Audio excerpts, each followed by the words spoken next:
Hi students, today we are going to derive an expression for the pressure exerted by a gas filled inside a container.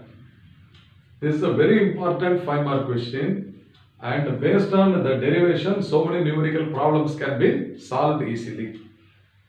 Okay children, now let us consider a cubical container. So a cubical vessel.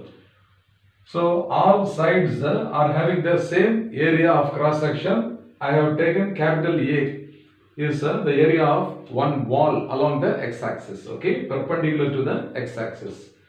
Now inside this capital N number of molecules are assumed, and if you divide the total number of molecules capital N by the total volume V, that is equal to small n, which is called the number density.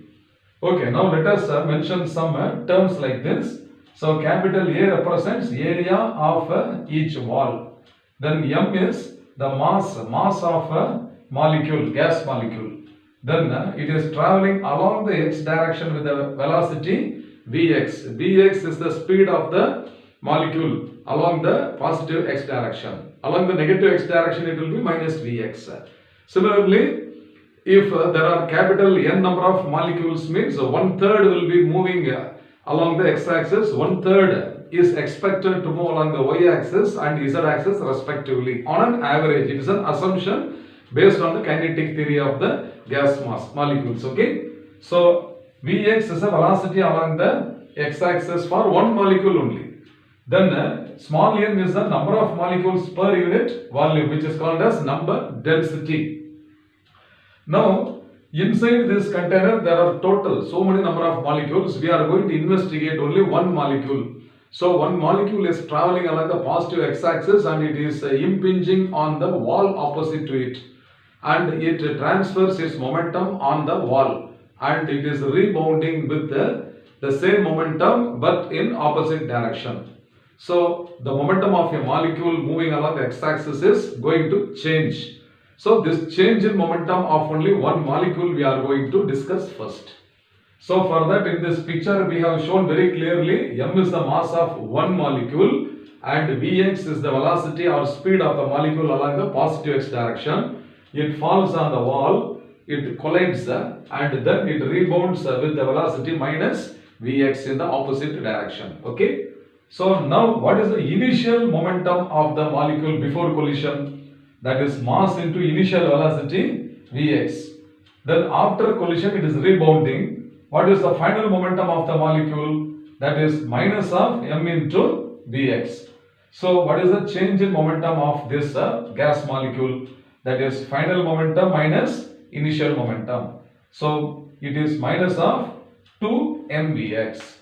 Here you have to understand minus of mVx minus of again mVx is minus of 2 mVx. That is a change in momentum of the molecule. Now, momentum transferred to the wall. So, how much momentum is transferred by the molecule to the wall? That must be negative of this minus 2 mVx. Therefore, it is minus of minus that is equal to plus 2 mVx. So, up to this, what is the change in momentum imparted by the gas molecule on the wall? For one molecule, it is how much? 2 mVx. Like this, there may be so many number of molecules falling on the same wall in the same direction. Is it not? So, next step is like this. Total number of molecules per unit volume is small n. But out of this, only 50% of the molecules move along the x-axis, remaining 50 are assumed to move along the negative x-axis. Therefore, n by 2 molecules move along the positive x-axis and n by 2 molecules move along the negative x-axis. Okay. So, in addition to that, now distance traveled by the molecule in a time delta t has to be determined. We said that the molecule is moving with a constant speed Vx along the x-axis, is it not? If Vx is its velocity, in a time delta t, how much distance it should have moved inside the container? It is velocity into time. Now in this picture you can see that I have assumed a small elementary volume. Inside the total volume, a small volume I have assumed. So that the side is equal to the distance traveled by the molecule in a time delta t. So Vx into delta t is the length and A is the area of cross section. So in this small elementary volume, how many number of molecules are present can be easily found. So now once again let us see that n by 2 molecules only move along the x direction. Is it not positive x direction? And the distance moved in the time delta t by one molecule is Vx into delta t. And the volume of the elementary cube, is equal to area into length. So area A into the length is Vx into delta t. Therefore, the number of molecules that hit the right side wall, on this wall, how many number of molecules are going to hit? That must be equal to this n by 2 multiplied by the volume. Understand? So n by 2 multiplied by the volume is A into Vx into delta t. So what is this number? This is equal to the number of molecules that hit the right side wall. Why n by 2 is coming? What happened to the remaining n by 2? They are assumed to hit the wall opposite. Okay, that is on the wall which is perpendicular to the negative x-axis. So only n by 2 are going to hit on the positive x-axis. So n by 2 into the area into Vx delta t. Okay children, now the momentum transferred to the wall by one molecule is how much? 2 into mvx, isn't it? Therefore, now the total momentum transferred by the molecules to the wall. This many number of molecules are going to transfer their momentum to the wall opposite to the x-axis, isn't it? So, the total momentum transferred by the molecules to the wall, it is denoted by delta P. That is equal to this number of molecules n by 2 into AVx delta T multiplied by momentum imparted by one molecule. Okay? So, this 2 and 2 get cancelled and therefore delta P must be equal to what? This area A into Vx becomes Vx square into this small m into delta T. This is the first equation. So, understanding this requires much patience and time. Many times you have to read, then only you can understand that. So, delta P is the total momentum transferred by the molecules to the wall. Understood? By n by 2 number of molecules. And that is delta P equal to A Vx square into Nm into delta T. Okay, now what is the force exerted? So when these molecules are colliding with the wall, do they exert some force on the wall? That is equal to the rate of change of momentum. So the force exerted by the molecules on the wall must be equal to what? F equal to rate of change of momentum delta P divided by delta T. So this delta T is coming to the denominator. So what next? What is remaining? A Vx square into Nm. These are the terms remaining. This is equation number 2. Okay. So we have got an expression for the force exerted by the molecules on the opposite wall. Now you bring this area to the denominator once again. Force per unit area, that will be equal to the pressure exerted by the molecules. So pressure exerted by the molecules P equal to F by A. So leaving this A, what terms are remaining? Vx square into Nm or Nm into Vx square.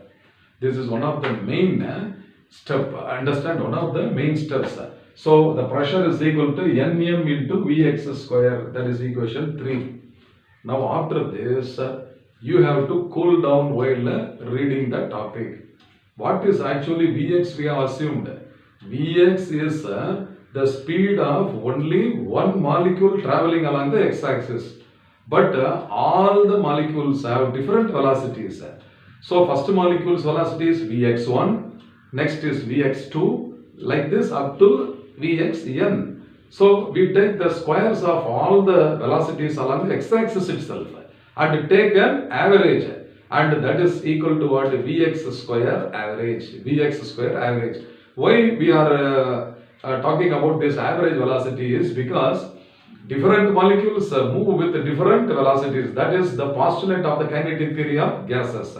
All the molecules are not having the same velocity even though they move along the x-axis. Similarly, along the y-axis also, Vy1, Vy2, Vy3, like that, you have to square the velocities and take the average. Like that in z-axis also you have to take. Now you see here, since the velocity of the molecules are different, this Vx square is replaced by Vx square average. That means along the x-axis, different molecules have different velocities. I square them, then add their squares of the velocities and take the average and call it as mean square velocity. Mean square velocity along the x-axis.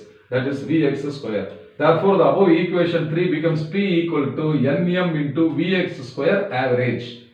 Okay. Again, some molecules are moving along the y-axis and z-axis. Okay, like that I have to take the mean square velocity of the molecules along the y-axis, that is Vy square average, and along the z-axis Vz square average. Now I can assume that Vx square average is approximately equal to Vy square average, which is also approximately equal to Vz square average. Therefore, I can write V square average is equal to Vx square average plus Vy square average plus Vz square average. And since I told you that almost these three are equal, I can substitute like this: Vx square plus Vx square plus Vx square average itself. So this is 3 times Vx square average. And hence this V, that is Vx square is equal to 1 by 3 times this V square average. Understand? So now I can replace this Vx square average by 1 by 3 V square average in the above equation. So what is now pressure? P equal to this N into M. Instead of Vx square average, I can substitute 1 by 3 V square average. Therefore, we have got the expression P equal to 1 by 3 into N into M into V square average. This V square average is only called as the mean square velocity of the gas molecules, irrespective of the x-axis, y-axis, z-axis, positive axis or negative axis, whatever may be, this is the mean square velocity. Understand? So P equal to 1 by 3 Nm V square is one of the final equations. Okay, final equation it's not a single, it is 2-3 times we can express. So if up to this, if you write, 5 marks will be given definitely for you. But little ahead if you write, you will be knowledgeable still. Now, what is small n? Number density, total number of molecules per unit volume. So I substitute small n equal to capital N by capital V into M V square bar. Then again, small m is the mass of one molecule. Like that, if you multiply with the total number of molecules, this N into M is also equal to capital M, which is the total mass of the gas molecules inside a volume V. Therefore, we can write P is equal to 1 by 3 into capital M by capital V into V square bar. But what is mass per unit volume is also called as mass density. It is density, isn't that? So, I am going to substitute M by V is equal to rho. So, P is also equal to 1 by 3 into rho into V square average. Once again, this mean square velocity, V square bar is called as mean square velocity, and if you take the square root of that, what you get is called as the root mean square velocity, that is RMS velocity, isn't it? Therefore, I can substitute this V square bar is also equal to V square RMS. So, the final equation is P equal to 1 by 3 into rho into V square RMS. So, this is the expression for the pressure exerted by the gas. I hope you must have understood well. Fine.